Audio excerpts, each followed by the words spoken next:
శ్రీ గురుభ్యో నమ. గురుబ్రహ్మ గురువిష్ణు గురుదేవ మహేశ్వర గురు సాక్షాత్ పరబ్రహ్మతత్మయ శ్రీ గురువే నమ. సదాశివ సమారంభం వ్యాసశంకర మధ్యమాం అస్మదాచార్య పర్యంతం వందే గురు పరంపరం అపార కరుణ సింధు జ్ఞానం శాతరూపణ శ్రీ చంద్రశేఖర గురు ప్రణమాం శ్రీ కృష్ణం వందే జగద్గురుం నారాయణ నమస్కృతి నరంజయ నరోత్తం దేవం సరస్వతి వ్యాసం సతో జయముదీరయే. శ్రీ గురుభ్యో మహాగణాధిపతే నమ.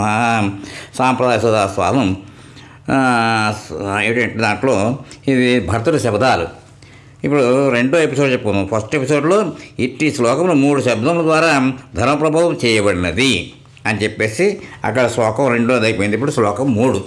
ఇది భర్త శబ్దాలంటే వాల్మీకి రామాయణం అనమాట. ఇవి కారయిత్వ మహత్కర్మ భర్త భృత్య మనర్ధకం అధర్మోయోత్స పోస్ప్యాస్తు యశ్చార్యోనుమతే గతః. ఆపస్తమ సూత్రంలో యజమాని తనకు సేవను చేయు భృత్యుని విషయం ఎంత ఉదారంగా ప్రవర్తింపవలనో తెలుపు సందర్భంలో ఒక సూత్రము కలదు. కామం ఆత్మానం భార్యాం పుత్రం వా ఉపరుంధ్యాత్ నత్వ దాస కర్మకరం. ఈ సూత్రం తెలిపినట్లు తన వృత్తినికి ఏదైనా ఆకస్మికమగు ఆపద వచ్చినతో ఆ సమయమున గృహస్వామి తన సుఖమునకు తన భార్యాపుత్రాదులు సుఖమును కూడా లెక్క చేయక తాము శ్రమపడి అయినను ఎంత ధనమైనను వెచ్చించి కష్టంలో ఉన్న ఆ వృత్తిని తప్పగా ఆదుకొనవలను. అంతేగాని ఔదాసైన్యము వహించి వాడు కష్టంలో ఉన్న నాకేమిటని విడిచిపెట్టరాదు. చిరకాలంగా మృత్యు తన కుటుంబానికి తనకి సేవ చేసినవాడు కదా. స్వామి, నీ దాసుడను నన్ను కాపాడమని వాడు వేడుకున్నప్పుడు అవశ్యం తగిన విధంగా తోడ్పడుట యజమాని కర్తవ్యం. ఇది సూత్రములకు తాత్పర్యం. కానీ ఇందులకు విరుద్ధంగా దయాహీనుడు యజమాని క్రూర స్వభావముచే తన సుఖమునకై వృత్తిని పీడించి వాని చేత ఎన్నో అతి కష్టములకు అవు సేవలు చేయించుకుని కూడా వానికి అణుమాత్రమైన ప్రతిఫలమును ముట్ట చెప్పగా వేధించినతో అట్టే యజమానిని మహాపాపిషుడుగా లెక్కింప స్వరణని శాస్త్ర నిర్ణయం. వృత్తిపై కనికరింపని ఆ మహాపాతకుడు యజమాని ఏ ఘోర నరకమును పొందును. నేను అట్టి నరకమును పొందుదునుగా కానీ భరతుడిచ్చట శపథమును చేస్తున్నాడు. తనను నమ్మిన వృత్తిని పీడింపరాదని ధర్మము సూచితము. ఇప్పుడు 4వ శ్లోకం.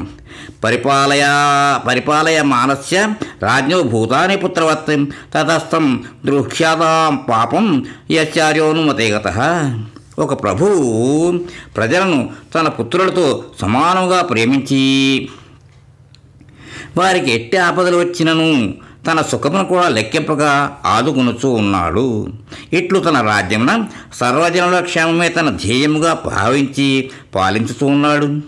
పితృసమానుడుగా పూజింపదగిన పరమ దయాళువు ఆ ప్రభువునకు కూడా ద్రోహము తలపెట్టు క్రూరులు ఏ దుర్గతిని పొందుదురో నేను అట్టి దుర్గతిని పొందుదును గాక అని భర్తని శపథం. ఉత్తమ పరిపాలకుడవు ప్రభువును ద్వేషించుట తగదు అని భావము. 5వ శ్లోకం.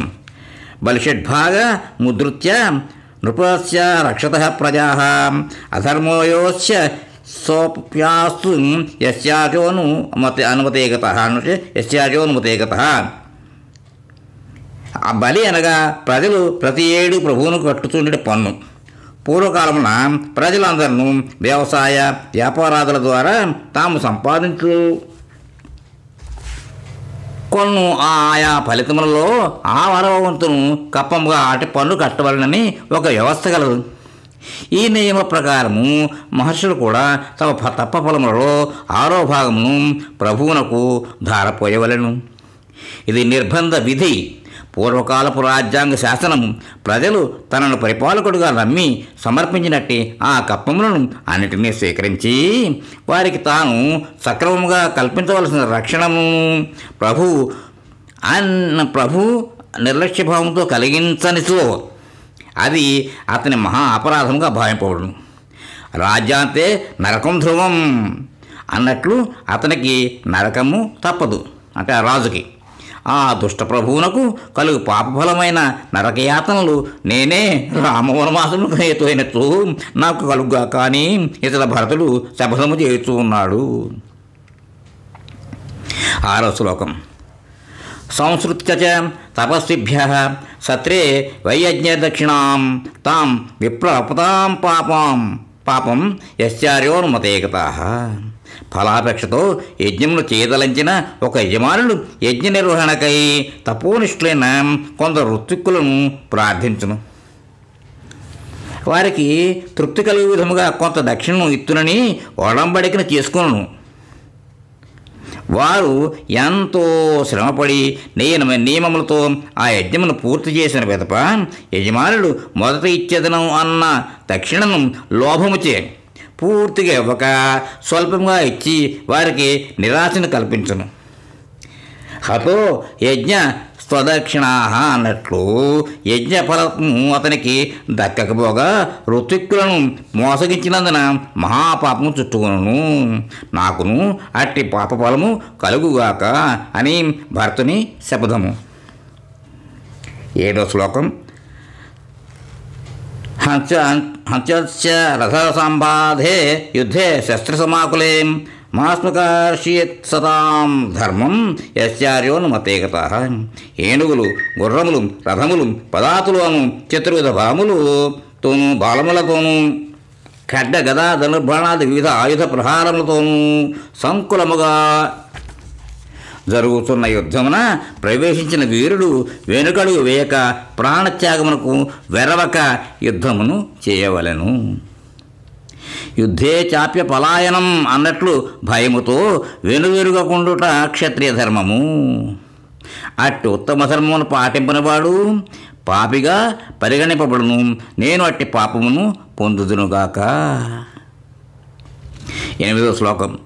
ఉపదిష్టం సుసూక్ష్మార్థం శాస్త్రం యత్నేన ధీమతాః నా స నాశయతు దుష్టాత్మ యశ్చార్యోనుమతే గతాః. విద్యాసంపన్నుడైన గురువు శిష్యునిపై వాత్సల్యముతోనూ విద్య లోకమున వ్యాప్తము కావాలన్న అభిలాషతోనూ అతి సూక్ష్మములైన ఎన్నో రహస్యార్థములను చిరకాలము శ్రమపడి ప్రబోధించును. దుష్టబుద్ధి గల శిష్యుడు ఆ శాస్త్ర విద్యను నిలుపుకొనలేక భ్రష్టుడై గురువు యొక్క శ్రమనంతయు నిష్ఫలమునరించినచో ఎట్టి పాపమును పొందినవాడవును. నేను అట్టి పాపమును పొందుదునుగాక. ఇప్పుడు 9వ శ్లోకం. మాచతం వ్యూఢ బాహ్వంస్వం చంద్రార్క సమతేజసం ద్రాక్షి ద్రాజ్యస్థ మాసీనం యశ్చార్యోనుమతే గతాః. శ్రీరాముడు చక్రవర్తి లక్షలోపేతుడు. అతి దృఢములై ఆమరయున్న అతని బాహువులు, భుజస్కందములు, ఊపురములు, ఇతర అవయవ సౌష్ఠవము కూడా అతని చక్రవర్తిత్వమునకు ప్రధాన సాక్షులు. శత్రువులు ఎవరునూ అతని ఎదుట నిలవచాలనంతటి తీక్ష్ణ ప్రతాప గుణము అతనిది. ఆశ్రితులకు చంద్రుడి వలె ఆనందప్రదమైనది. చల్లని అతని ప్రసన్న ముఖకాంతి ఎట్టి ఆ మహానుభావుడు రాజ్యాధికారమును చేపట్టి సింహాసనాసీనుడై ఉండగా దర్శించగలుగుటే ఒక మహాభాగ్యము. తన జీవితమున ఒకేసారి అయిన ఎవడు రాముని దర్శింపలేకపోవును, మరియు ఎవడు ఆ రాముని చల్లని చూపులకు తాను పాత్రుడు కాకపోవును. అట్టి వాణిని ఆనాటి లోకులు నిందించుతూ ఉండేనని యశ్చ రాము నా పశ్చేత్తు అన్న శ్లోకమున వాల్మీకి తెలిపి ఉన్నాడు. కేవల రామదర్శనమే మహాపుణ్యఫలమైనప్పుడు ఆయన సింహాసనస్థుడై ఉండగా సేవించుటి అంత మహాభాగ్యము వేరే చెప్పాలనా? ఇక సింహాసనస్థుడు ఆ పరమాత్మని దర్శింపలేని పాపిష్టిని దౌర్భాగ్యం ఎంతటిదో నిజముగా వాచాము గోచరమే కదా. నేను అట్టి పాపాత్ములని రామదర్శన భాగ్యంను కోల్పోదునుగా కానీ భరతుని ఘోర శపథం ఇది.